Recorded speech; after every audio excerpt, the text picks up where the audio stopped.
Welcome to Authentic Walk with God. Today's topic is, who is a faithful servant? I will read from Matthew chapter 25, verses 14 through 30 for our scripture reading today. I read, "Again, it will be like a man going on a journey who called his servants and entrusted his wealth to them. To one he gave 5 bags of gold, to another 2 bags, and to another 1 bag, each according to his ability. Then he went on his journey.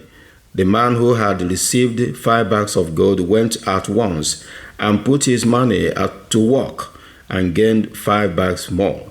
So also the one with 2 bags of gold gained 2 more. But the man who had received 1 bag went off, dug a hole in the ground, and hid his master's money. After a long time, the master of those servants returned and settled accounts with them. The man who had received 5 bags of gold brought the other 5. 'Master,' he said, 'you entrusted me with 5 bags of gold. See, I have gained 5 more.' His master replied, 'Well done, good and faithful servant. You have been faithful with a few things. I will put you in charge of many things. Come and share your master's happiness.' The man with 2 bags of gold also came. 'Master,' he said, 'you entrusted me with 2 bags of gold. See, I have gained 2 more.' His master replied, 'Well done, good and faithful servant. You have been faithful with a few things. I will put you in charge of many things. Come and share your master's happiness.' Then the man who had received 1 bag of gold came. 'Master,' he said, 'I knew that you are a hard man, harvesting where you have not sown, and gathering where you have not scattered seed. So I was afraid and went out and hid your gold in the ground. See, here is what belongs to you.' His master replied, 'You wicked, lazy servant, so you knew that I harvest where I have not sown, and gather where I have not scattered seed. Well then, you should have put my money on deposit with the bankers, so that when I returned, I would have received it back with interest. So take the bag of gold from him and give it to the one who has 10 bags. For whoever has will be given more, and they will have an abundance. Whoever does not have, even what they have will be taken from them. And throw that worthless servant outside into the darkness, where there will be weeping and gnashing of teeth.'" A faithful servant. Yes, the parable of the talent is a familiar Bible story. The thesis of this biblical story is faithfulness. We are not necessarily called to be successful, but to be faithful. Faithfulness is an important mark of the Christian. Faithfulness entails trustworthiness, truthfulness, honesty, sincerity, and genuineness. Faithfulness eliminates pretense, chameleon-like life, fraud, deceit, greed, laziness, and dishonesty. A faithful servant is one who serves his or her master well. His service to his master is with genuine commitment and devotion to duty. He has no guide in him. His ultimate goal is to be of use and benefit to his master. He does not submit his master to ridicule of any kind, and he does not subvert his master, and he does not defraud his master. His actions, behavior, and activities are the same both in the presence and in the absence of his master. He has no hidden agenda. His yes is truly yes, and his no is truly no. He does not lie to his master. Unlike Sapphira and Ananias, he shows and gives to his master all his profits. In the passage we are considering, I'm talking of Matthew chapter 25, verses 14 through 30, it is clear that there are different gifts apportioned to men and women by God. God's gifts are given according to corresponding abilities to put them into profitable use. A faithful servant does not ask, how big or how important is my gift?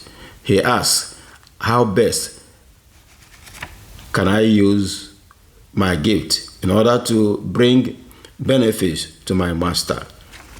Verse 29 of this chapter, I'm talking of Matthew chapter 25, states, "For to everyone who has will more be given, and he will have abundance. But from him who has not, even what he has will be taken away." Ordinarily, this statement sounds absurd and contrary to the way God does things, but contextually, it is in line with the natural laws of life. For example, lack of physical exercise weakens the body and makes the brain dull also. But regular physical exercise gives strength both to the body and to the brain. Another example, a house which is built and left alone without habitation deteriorates easily, while a house which is occupied by reasonable human beings stays warm and fit. Yes, God blesses those who improve their privileges. What am I saying here? I want to mention a few things. One, if we ask God to bless us, and if we acknowledge that all our favors come from God, it will be well with us. But if we disregard the hand of God in the gifts that we have, we will despise our gifts, and disaster will set in. Secondly, proper improvement of divine favors implies a grateful sense of divine goodness. Remember, the lazy servant did not thank his master for the 1 talent. In the third place, a faithful improvement of divine favors implies a cheerful and unreserved consecration of the gifts to God, the giver. And in the fourth place, faithfully improving divine favors implies employing them in the service of God. Number 5, the faithful improvement of divine favors affords the highest enjoyment of them. People never enjoy their gifts which are buried or abused. And I will say in the 6th place, the faithful improvement of previous divine favors prepares people for the reception of more and richer blessings in future. Masters bestow their favors upon their best servants. In the 7th place, God has promised reward. And he has promised very strongly to reward past fidelity with future favors. And last but not the least, God's conduct confirms the declarations of his word. He has in all ages bestowed peculiar advantages upon those who have improved the temporary and spiritual blessings which God has given to them. Let me share with you 4 very important lessons from this verse. I'm talking of verse 29 of Matthew chapter 25. 1. All the blessings we possess have been sent to us in mercy. 2. If God will reward only those who improve his favors in his service, then people are unwise and criminal when they convert God's gifts to their selfish use. 3. People ought to be more concerned to improve God's favors than to gain the possession of them. 4.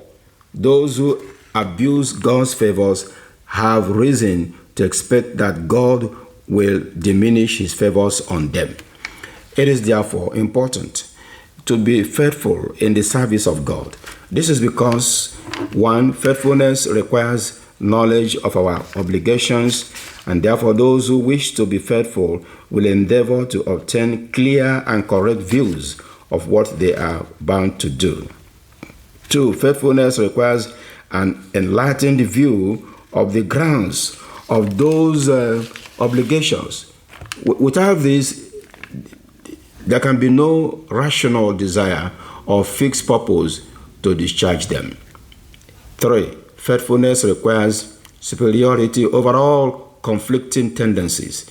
A person may have a desire to do his duty, and he may have a general purpose to perform it, but then may be too weak to withstand temptation. Who is a faithful servant, you may ask? I would say a faithful servant accepts his position as a servant with all that is included in that position. He has no intention to usurp his master's position. Secondly, a faithful servant bears the workload of his servitude. He does not nag and he does not grumble. And thirdly, a faithful servant renders service with hearty goodwill. He has no ulterior motives and he does not engage in eye service. In the fourth place, a faithful servant is obedient to his master. He takes orders from his master and carries the orders to the letter. In the fifth place, a faithful servant cannot betray his master. He keeps his master's secrets and protects his master's interests always. And in the fifth place, a faithful servant is a profitable person to his master. It hurts him when his master loses. Hence, he tries very hard to make up for his master. Let me conclude this podcast this way. How faithful are you to God in your use of his gifts to you? The keynote in this parable is not 5 talents, nor 2 talents, nor 1 talent, but faithfulness to all 3. It is faithfulness and not amount which links the talents to the joy of the Lord, the few things to the many. The amount of ability is not the first thing for us to consider.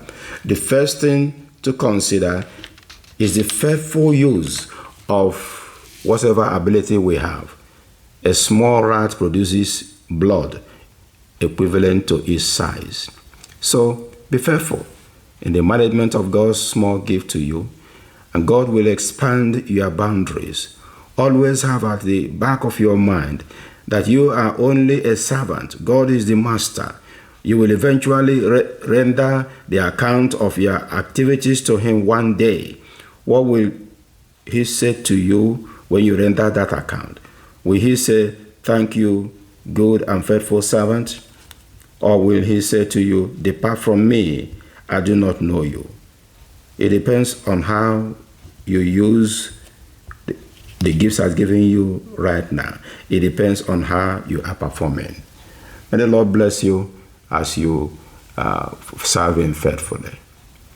Again, this is your brother and friend, Peter Nlemadendong Nwachukwu, Director, Center for Family Life and Pastoral Care, Owerri, Nigeria. God bless you. Let's meet again next week.